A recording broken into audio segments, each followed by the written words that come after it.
Hello, everybody. My name is Evan Burke. I'm an undergraduate computer science and cybersecurity student at UMass Lowell. And today I want to walk you through my project that I made, Windows 11 Ducky Pwn. Purpose of this project is to disable Windows Defender, deploy reverse shell, gain persistence, and clean up all activity. We're going to be using Kali Linux, Windows 11, and a USB Rubber Ducky. I'm going to be running two virtual machines, one Kali, one Windows. I'm going to be running them on a shared network. So if you're on Windows and not Mac and using VirtualBox, for instance, I believe the equivalent to that would be a NAT network. A bridge adapter would also be fine. But in essence, the virtual machines just need to be able to communicate with each other and have an internet connection. So the first thing that we want to do here is we want to generate our malicious reverse TCP executable. So the way that we'll do that is MSF Venom. So if you want to follow me along here to my GitHub repository in the README, I have this command right here. We can copy and paste. Only a couple things we need to change here and make note of. So we'll copy that. We'll hop back over here. We'll open up a Kali terminal. We'll paste that in. I want you to make note that the name of our malicious executable is nice3. We're going to be saving it under the desktop. Everything that we're doing is going to be on port 4444. And then there's just two things that we need to change here. We need to change the username placeholder and the IP address placeholder. So right here, you're just going to put in your Kali Linux username. So for me, Parallels. And then over here, you're going to want to put in your Kali Linux IP address. And if you don't know how to grab your IP address, all you have to do is ifconfig-a, and it'll show you your IP address right there. So now that we have all of that set up, we're going to create our executable, and it's done. So the next step is we're going to create a HTTP server to host our executable so that it can be downloaded via a web request. And in order to do that, we're going to have to change in the directory where our executable is stored. So for me, that was desktop. As you can see, we have our executable right there. And then we're going to run Python 3-m HTTP server on port 80 because it is HTTP. And now we have that server up and running. Now the next step for this project is we're going to have to establish a listener. So we're going to be using MSF console. Get that going. And then we're going to copy and paste these lines to set up our listener. Before we paste that though, we need to just change another placeholder here. So once again, port 4444, that stays the same. But we have to change this to our Kali Linux IP address. And then we can copy and paste that. And we can delete this, and we'll paste this right here. And we should be live. All right, so we have our listener active, listening at our IP address on port 4444. So the next step for this project is to generate our payload for our USB Rubber Ducky. So I'm going to plug in my Rubber Ducky now. There we go. I'm going to go back over to the GitHub repository, and I'm going to download the Ducky script right here, Windows 11 Ducky Pwn.txt. So you can git clone the entire repository. It's kind of unnecessary though, because it's only one file that we really need to grab here. So just for show here, I'll show you that we now have our Ducky script downloaded. Next, we want to go to Hack5 Payload Studio.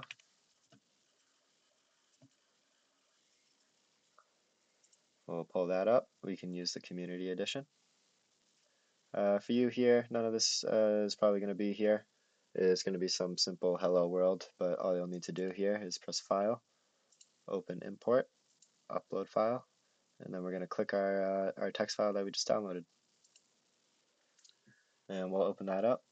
We'll need to go down to line 63. And this is where our payload invokes that web request to download a file from that HTTP server that we set up. So we need to change this IP address to our Kali Linux machine's IP address. Awesome. So now that that's done, we can generate the payload.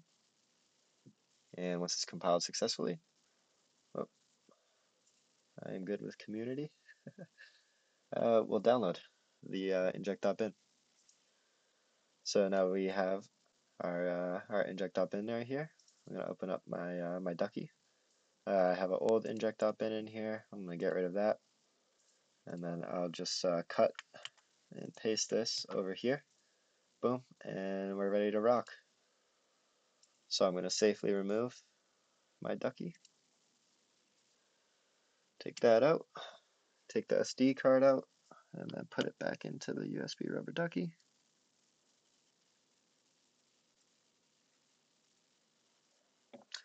Alright, so our USB Rubber Ducky is ready to go. We have our listener up and running, and we have our HTTP server up and running. The next step is to launch our Windows 11 machine. So I'm going to be launching a new instance of a fresh Windows 11 machine. So I'm going to go to this old snapshot that I have of a fresh Windows 11 machine. Let me make that full screen.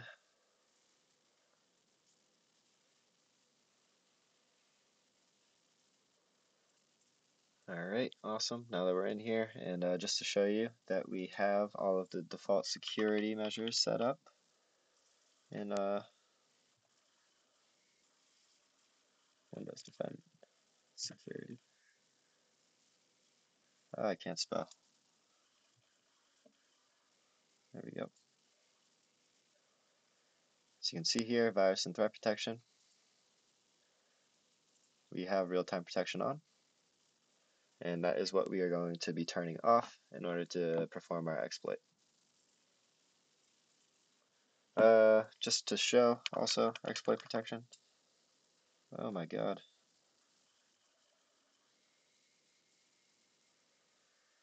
A little lag.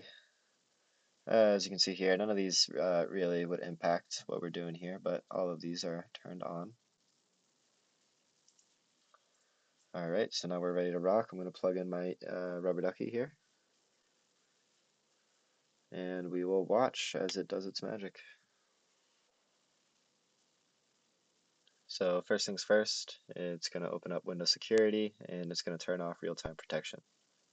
After that, it's going to open up PowerShell, and it's going to remove Windows Defender from scanning the C drive, which is where we're going to put our malware. So even when it gets turned back on, it won't scan the C drive. And then after that, it's going to invoke a web request to download our malicious executable. It's going to run our malicious executable. It's going to put our malicious executable into the Windows registry for persistent access, and then it's going to cover up all of our activity. Boom, and it's done. So I'll unplug the USB Rubber Ducky right there. As you can see, nothing on, nothing I can see going on anymore. Just like a quick 30 seconds right there, so pretty fast. And if we go back over here, we can see that we have an interpreter session now. So if we want to interact with this, we do sessions -I, and the number is going to be the number of the session. So in our case, that's 1. And now we have an interpreter shell on that machine. And just to confirm here, as you can see, the machine that we have an interpreter shell with, this is the IP. And if we go back to the Windows machine here, and we open up a command prompt, ipconfig, we will see that it is the same IP.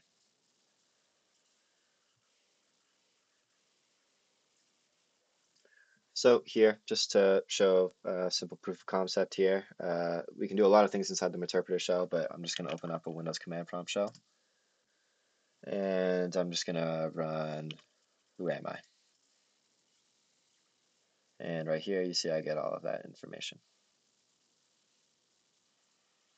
All right, so now let's test the persistence. Make sure that we can actually get back in, assuming that they shut off their PC and then come back on another time.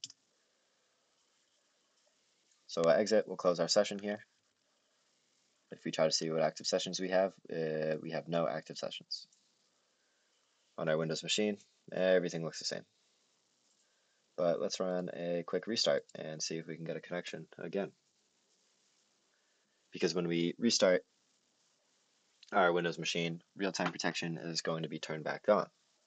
But that PowerShell line that we ran where we removed the C drive from the scanning will help us out here from remaining undetected.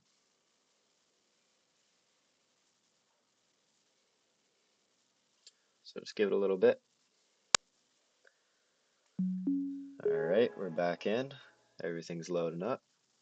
We don't see any suspicious command prompts popping up or anything of those sorts. But alright, still loading.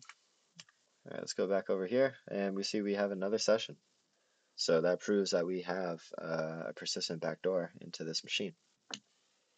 So once again, we can interact.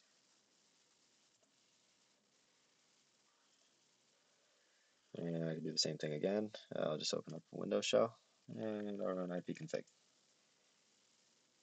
And I could run dir just to see current directory that we're in. So we're in system32. So we have all the system32 files in here. Now let's see on the Windows side if we can detect this malware on here using scan and such. So we're going to open up settings here, go back into privacy and security, virus and threat protection, and we're going to run a quick scan. So this scan is going to be not even touching the C drive because we excluded, as you can see here.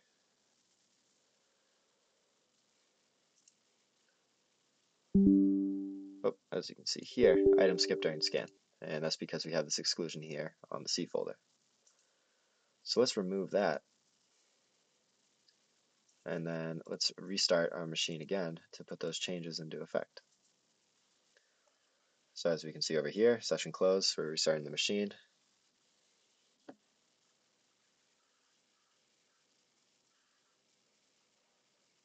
It's loading back up.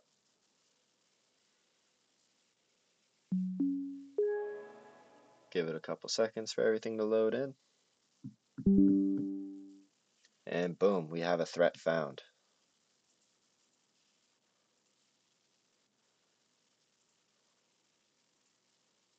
So let's see what they found here. Yep. So they found our interpreter reverse shell and it took care of it. Boom.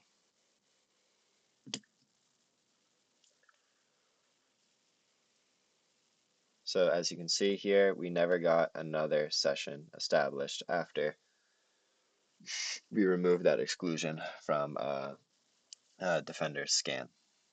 So as long as that exclusion remains there, our malware will remain undetected on the Windows 11 machine. And depending on where you actually set up your persistent backdoor, so the registry key that I did it in specifically, as you can see right here,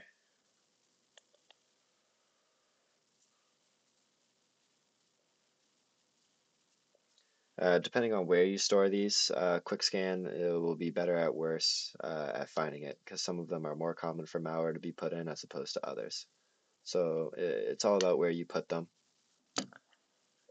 But for this instance, Microsoft Defender does a good job in finding it. So yeah, that's all.